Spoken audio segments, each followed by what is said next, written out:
Au déjeuner avec Dr Agnès, expliquez-moi pourquoi vous dites qu'il faut pas. Moi, je mange des légumes crus quasiment à chaque repas, et vous dites qu'il faut privilégier autre chose. En légumes, hein.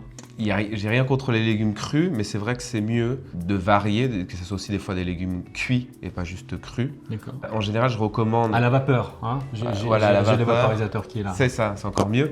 En général, 20% de légumes en cru et 80% du temps en cuit. C'est mieux pour la digestion. Pourquoi? Parce que déjà, si c'est en cru, il faut bien mastiquer. On en parle souvent sur ta chaîne. Donc l'importance de bien mastiquer, sinon ces légumes vont arriver mal digérés au niveau de l'intestin. Et donc ça va mettre du temps à être absorbé par l'intestin. Donc ça va stagner à cet endroit-là et ça va favoriser les dysbioses, donc la croissance de mauvaises bactéries, notamment de fermentation à ce niveau-là. Quand c'est cuit, l'avantage, que c'est plus facile à digérer. Donc ça va s'absorber plus rapidement et donc on limite les possibilités de dysbiose intestinale en cas de mauvaise mastication ou de problèmes au niveau de l'estomac, manque d'acide, ça arrive aussi souvent. Est-ce que c'est une question de mastication ou la qualité de la digestion, elle se modifie si on mange des légumes plutôt à la vapeur pour garder tous leurs micronutriments? Exactement. De préférence bio, j'imagine. Évidemment bio, ça c'est sûr. Oui.